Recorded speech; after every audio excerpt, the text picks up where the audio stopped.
সমানতা হওয়ার তৌফিক দিয়েছেন, তাই আমরা মহান মাহবুবের দরবারে শুকরিয়া আদায় করি। আমরা সবাই বলি আলহামদুলিল্লাহ। আরেকবার সবাই জুড়ে শুনে বলি আলহামদুলিল্লাহ।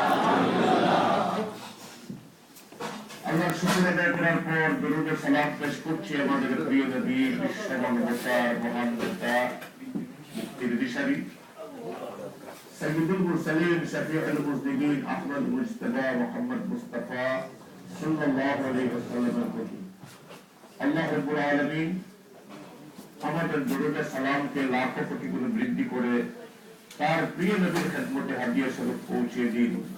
আমরা সবাই বলে আমিন। আপনারা এতক্ষণ আমার হাসপাতাল ব্যক্তি মৌলানা তারেক মোনালের কাছ থেকে গুরুত্বপূর্ণ বয়ান শুনেছেন।